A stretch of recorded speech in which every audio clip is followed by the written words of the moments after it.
Te saludo en esta serie de materiales de investigación cuantitativa. En esta primera entrega hablaremos un poco sobre la introducción y llegaremos a la parte del muestreo. Investigar es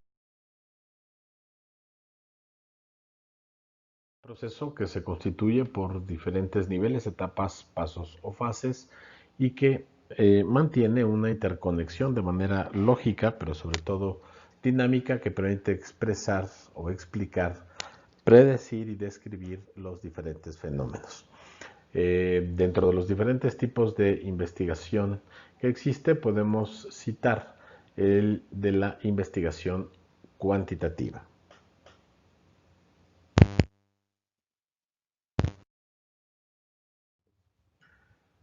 ¿Qué es la investigación cuantitativa? Es la encargada de estudiar diversos fenómenos naturales o sociales, también de carácter científico, de ciencia dura, y el procedimiento es poder explicar un evento a través de una gran cantidad de datos. Recoge información de manera objetiva, que sea medible y que utilice de manera primaria considerando características, comportamientos y conocimientos específicamente en lo que corresponde a la parte social. ¿Cuáles son los fundamentos, un poco de historia, de base de la investigación científica? La investigación cuantitativa es una ciencia que surge en esto denominado el positivismo en los siglos, entre los siglos XIII y el siglo XIII y siglo XIX. ¿Cuál es su finalidad? Formular leyes generales y establecer las relaciones causales que suponen justamente una explicación del problema. Es decir, trata de determinar la fuerza de asociación o de correlación entre las diferentes variables que se dan cita. Parte además de un paradigma positivista cuyo objetivo es explicar, es describir, así como extrapolar y generalizar o universalizar los hechos existentes. Los fenómenos que estudia siempre se pueden observar, medir y replicar. Y utiliza la precisión matemática y modelos estadísticos de codificación numérica. Durante la década de 1950, la investigación cuantitativa se encuentra en su apogeo y surgen diversas encuestas, experimentos, revistas científicas, diseños, propuestas. También comienzan a desarrollarse máquinas especializadas para calificar las pruebas y computadoras que procesan la información. A partir de los años 60, autores como Donald T. Campbell o Julian Stanley generan una tipología sobre los estudios experimentales que privan o que se mantienen hasta nuestros días. Llegamos a los años 80 y se reta las aproximaciones clásicas con las pruebas estadísticas. Esto es mediante el examen de la magnitud de la relación entre variables a través de la estimación del tamaño del efecto. Y se introduce un concepto interesante que es el de sensibilidad experimental. Además se consolida la idea del poder de medición mediante la utilización de diferentes instrumentos para medir las variables de investigación. Y los programas de análisis se sofistican y comercializan, y aquí es donde ahora hay un gran desarrollo y un muy fuerte auge. Se basa en la inducción probabilística del positivismo lógico. Es una medición penetrante y controlada.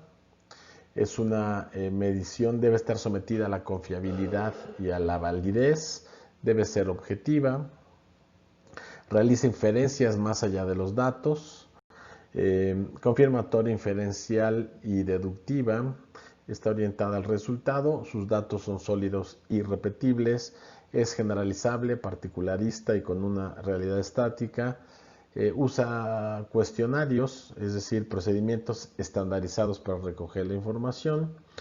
y busca reproducir numéricamente las relaciones que se dan entre los objetos o los fenómenos. Y maneja también, obviamente, una manipulación de variable.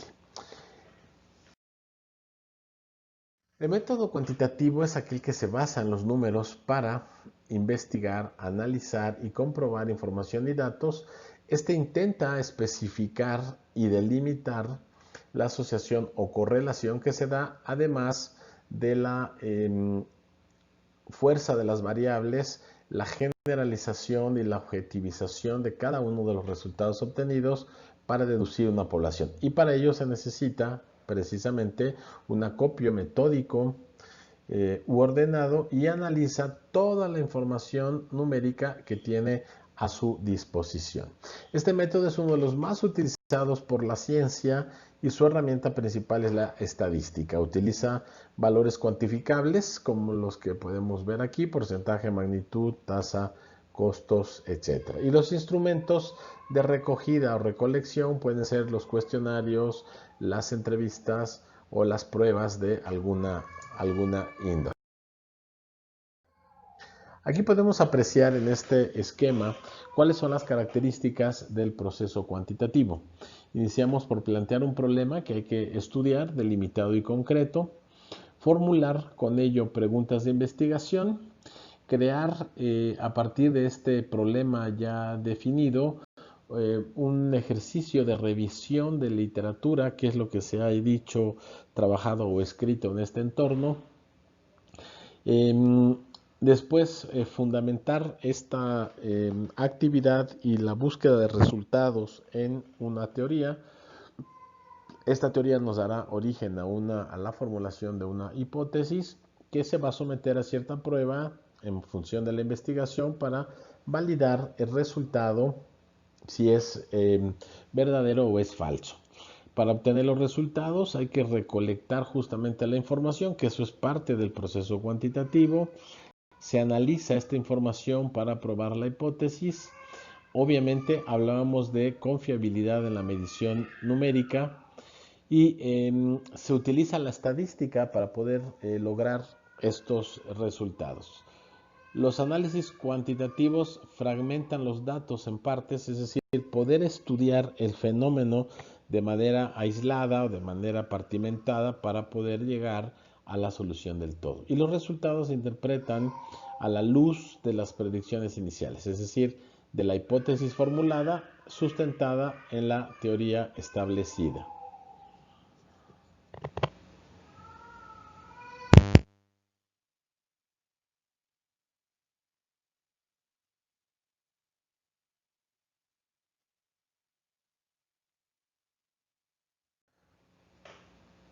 Y bueno, finalmente la interpretación constituye una explicación del cómo los resultados van a encajar en ese conocimiento que estamos definiendo.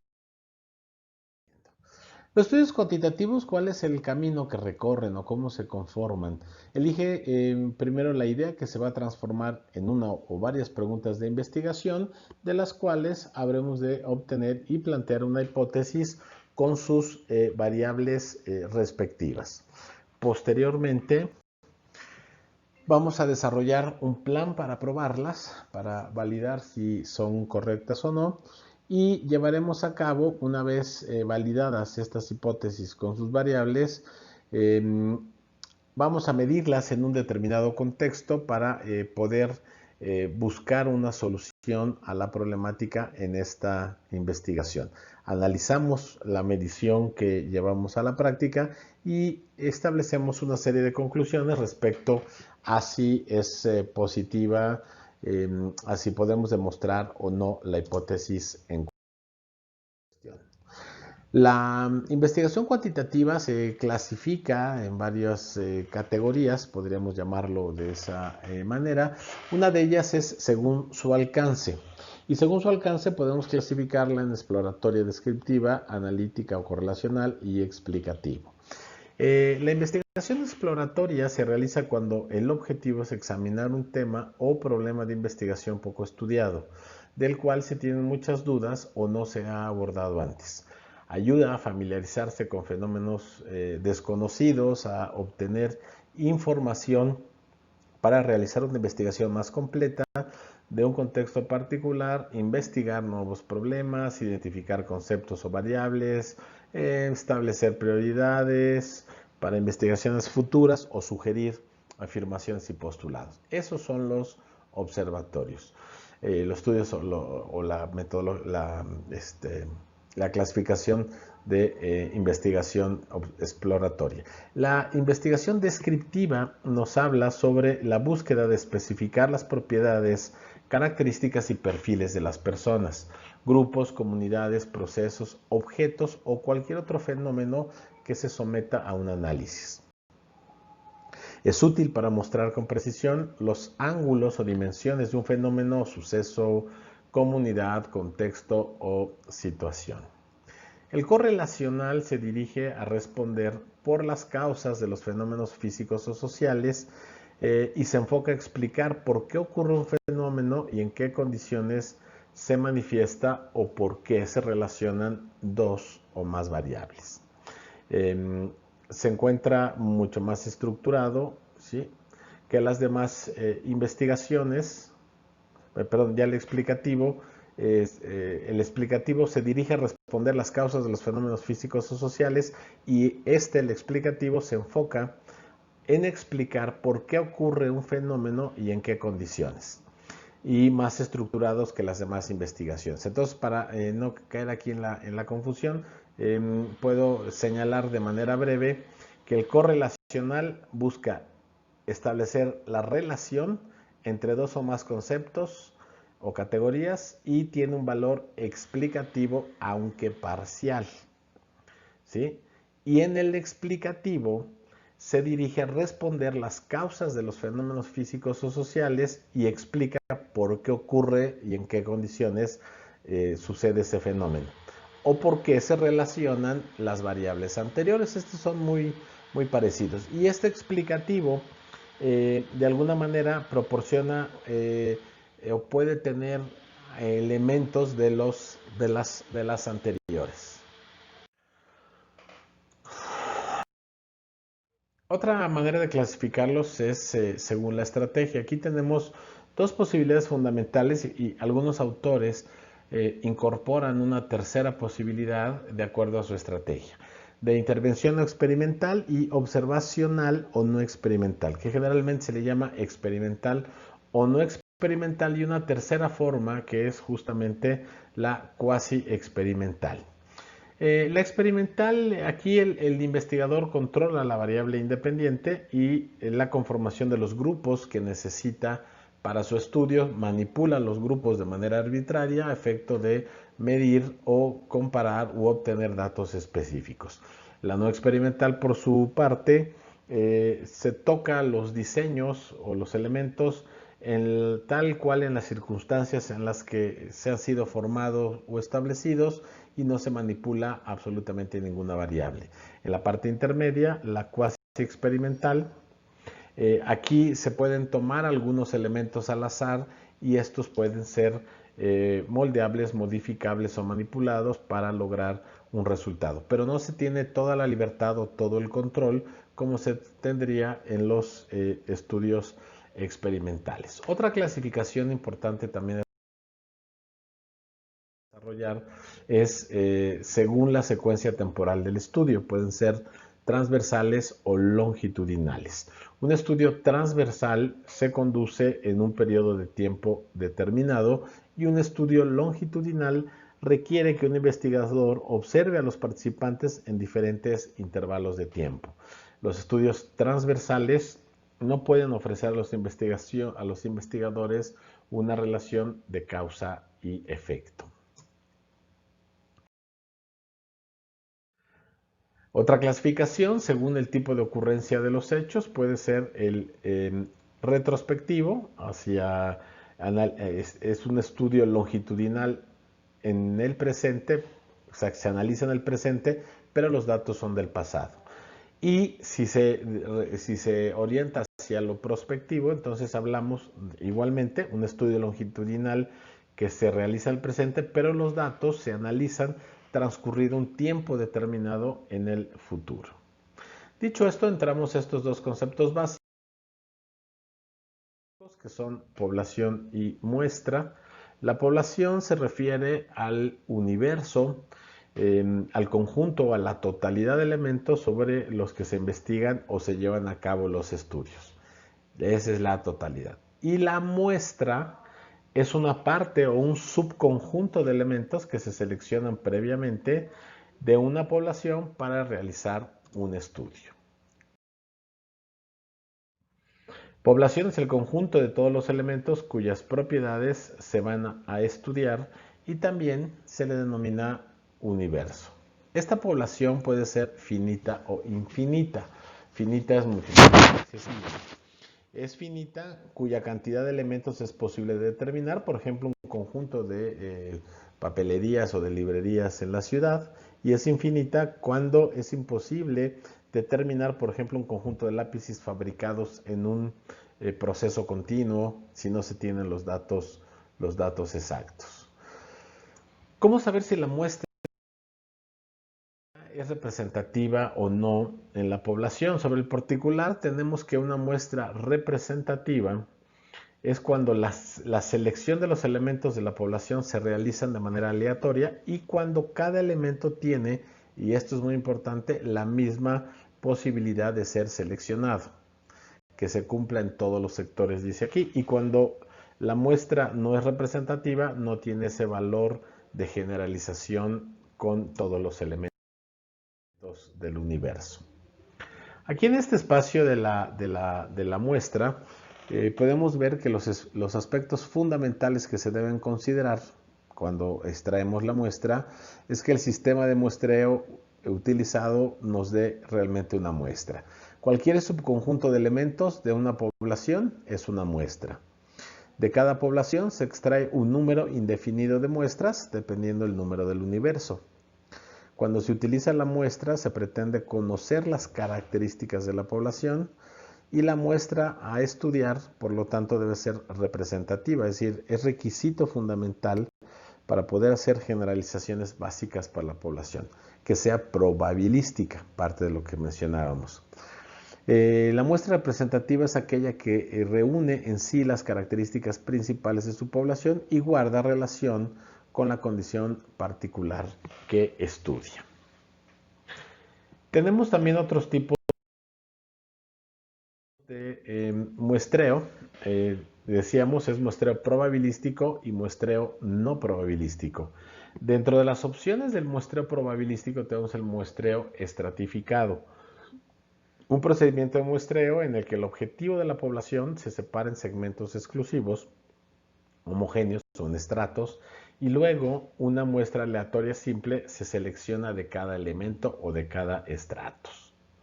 El muestreo por conglomerado es un procedimiento de muestreo probabilístico también en que los elementos de la población son seleccionados al azar en forma natural por agrupaciones o por estratos o por clústeres o agrupaciones, y los elementos del muestreo se seleccionan de la población de manera individual, uno a la vez.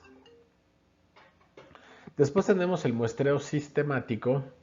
Es un tipo de muestreo probabilístico donde se hace una selección aleatoria del primer elemento de la muestra y luego se seleccionan los elementos posteriores, utilizando aquí intervalos fijos o sistemáticos hasta alcanzar el tamaño de muestra deseado. Y este, que es el aleatorio simple, aquí es un procedimiento que se da a cada elemento de la población objetivo y a cada posible muestra de un tamaño determinado la misma probabilidad de ser seleccionado.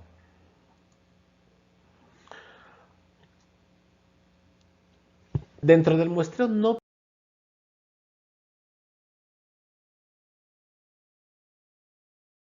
probabilístico tenemos tres posibilidades: el muestreo casual o accidental, el muestreo por cuotas o el muestreo intencional. El primero de estos tres no probabilísticos es el casual o accidental. Únicamente para hacernos una idea de cuál es la opinión de la gente, respecto a algún producto, servicio o tema de actualidad. Los resultados que se obtienen aquí en este muestreo no son representativos de la opinión de toda la población. Solamente su resultado es un tanto orientativo. El muestreo por cuotas, que es el otro no probabilístico, aquí los investigadores pueden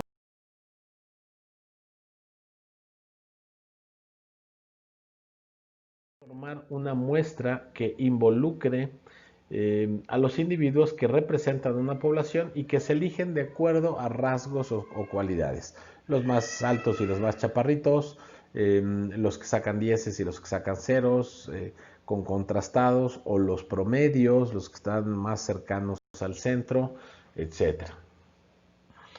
El tercer tipo de muestreo no probabilístico es el muestreo intencional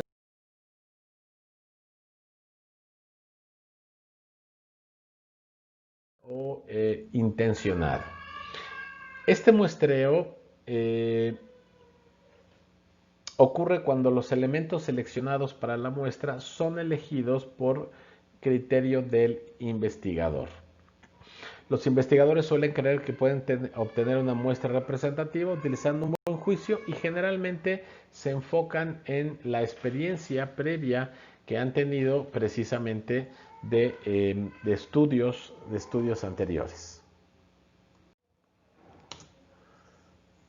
El tamaño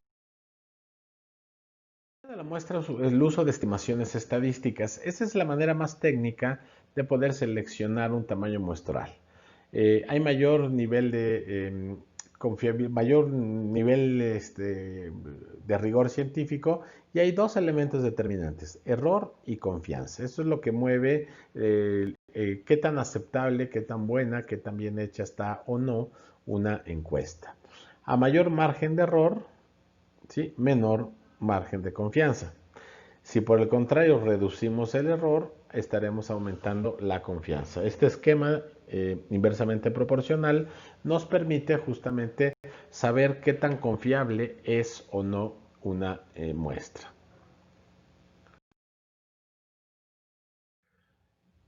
Algunos plantean universo, población y muestra. Este universo puede ser la población total, que sería la escuela. ¿Sí? El universo es la escuela. Queremos estudiar algo sobre esta escuela. De esa escuela queremos estudiar, aparte de la población, ¿sí?, la población estudiantil, ¿sí?, y de este grupo determinado sacamos una muestra. El universo total, el universo o total de los elementos deben de ser en su mayoría homogéneos.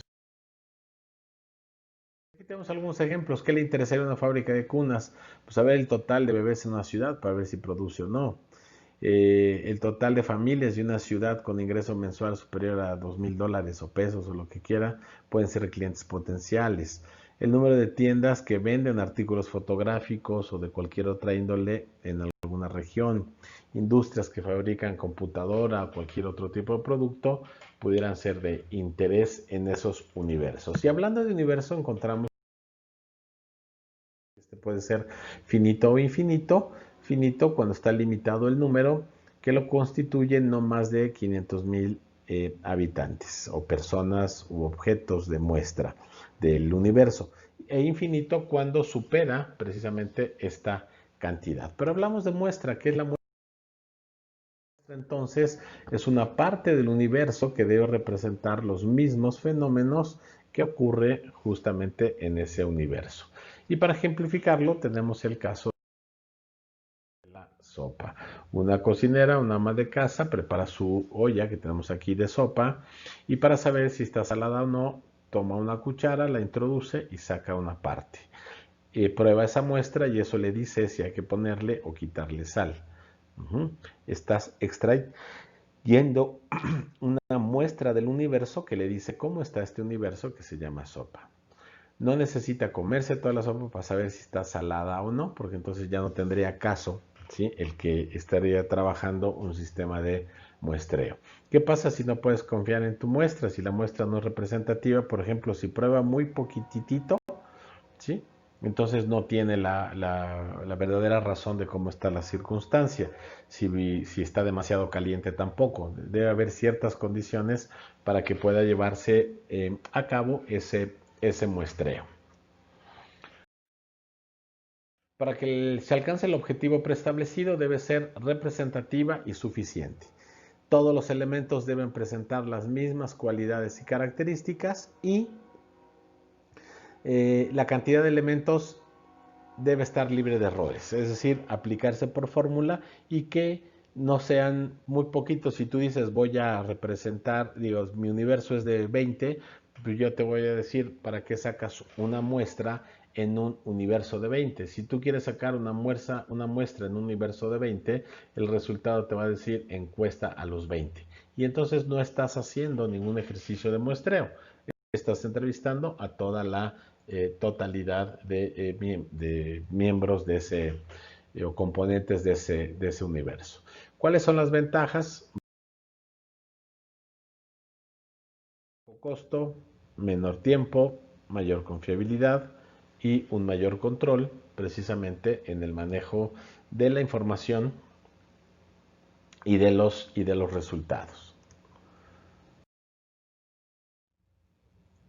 Hay que determinar entonces cómo calculamos este tamaño de la muestra. Bien, cuando el universo es muy heterogéneo y el tamaño no logra abarcar las diferentes características, hay que aumentar el tamaño del universo para poder tener una muestra que sea naturalmente mucho más confiable. El cálculo se realiza mediante dos fórmulas distintas, dependiendo si es una población finita o infinita, y en cualquier caso los valores contenidos se obtienen por medio de los pasos siguientes. En el primer paso vamos nosotros a determinar el grado de confianza o confiabilidad con el que se va a trabajar y generalmente aparece esta letra sigma. Hay una tabla que nos señala, de acuerdo al nivel de probabilidad que queremos establecer, el número que debemos de utilizar en la fórmula. Por ejemplo, 99% de los casos o de confiabilidad de la muestra nos dará un 2.58. Si queremos un 95% de confiabilidad, nos va a dar 1.96. ¿Y esto dónde lo podemos valorar? Lo tienes aquí en la tabla y ahí obtienes exactamente a partir de tu porcentaje, obtienes el número que es el que va a representar tu nivel de confiabilidad. Hecho esto, nos vamos al segundo paso, que es evaluar la situación que guarda el mercado, el fenómeno o la característica investigada. Cuando no tienes una idea clara de la situación, hay que dar valores máximos a la probabilidad para poder realizar un evento. Es decir, la confiabilidad se sugiere siempre arriba del 95%. Obviamente, entre más cercano al 100, pues es una mayor cantidad de encuestas las que hay que aplicar, pero es más fidedigno. Y luego, ¿cómo hacemos esta asignación de probabilidad de que la gente te diga que está contestando correcto o de que eso puede suceder o no? ¿Sí? La probabilidad de que pueda sucederse, se pueda llevar o no se pueda llevar, pues es un 50-50. O sea, ¿qué tanto alguien te puede contestar cierto o no cierto? 50-50. Entonces, 50% probabilidad a favor y 50% de la probabilidad en contra. En el tercer paso encontramos que hay que determinar el error máximo que puede ser aceptado en los resultados. Generalmente se trabaja con un 5% o menos. Si las variaciones son superiores a 10, pues se va a reducir demasiado la validez de la información. Y entonces en este entendido tenemos que la confiabilidad debe estar por sobre el 95%, entre el 95 y 99%, y el margen de error debe estar entre el 5 y el 1% de error. Más de error o menos de confiabilidad, el estudio ya no puede ser tan válido o tan aceptado.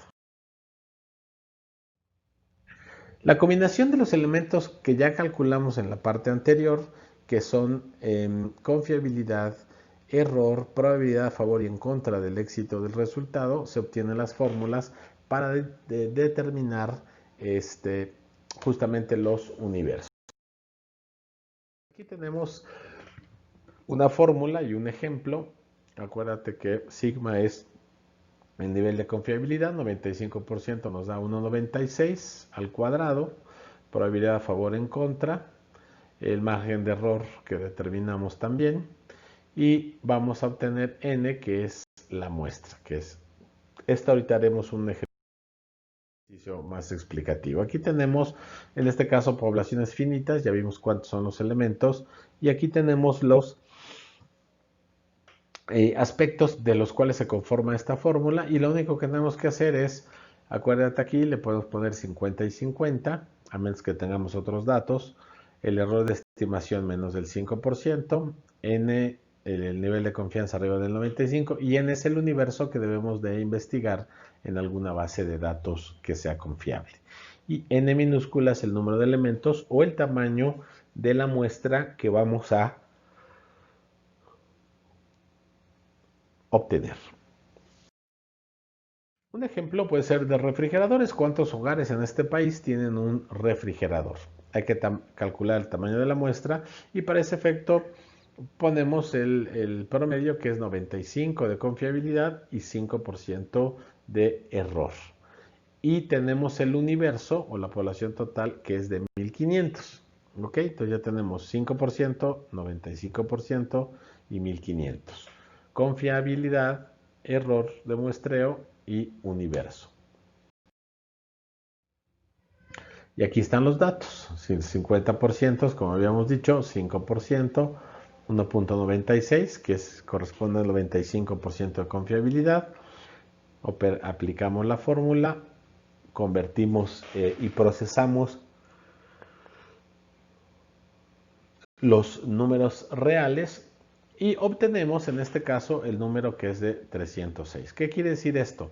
Que de 1500 hogares, que es el universo que queremos aquí en la colonia o en el pueblo, en el lugar donde queramos saber, de estos 1500 hay que conocer cuántos tienen refrigerador o no. Pero aplicar 1500 me va a llevar mucho tiempo. Mejor aplico 306, y lo que me digan estos 306 es justamente lo que están buscando o lo que opinan los 1500 sobre el tema que sea. El error de estimación decimos que hay que utilizarlo principalmente de manera propositiva. Primero, para comparar la precisión obtenida por el muestreo simple aleatorio con otros métodos de muestreo. ¿Qué tan fiable fue este método en relación con otros? Para estimar el tamaño de la muestra que se necesita en una investigación. Y para también estimar la precisión que pudimos obtener o no en una investigación. Y también podemos determinar a través de una fórmula, calcular el error. Si queremos un nivel de confianza de 95, acuérdense que se traduce aquí, movemos los valores PQ, ¿sí?, entre la muestra, que ya la tenemos, y podemos modificar acá nuestro nivel de error. Nos va a decir qué tan fiable o no es la fórmula, es justamente ese esquema. Se hace la operación y ya te dice que el error de estimación o el margen de error es de 3.2%.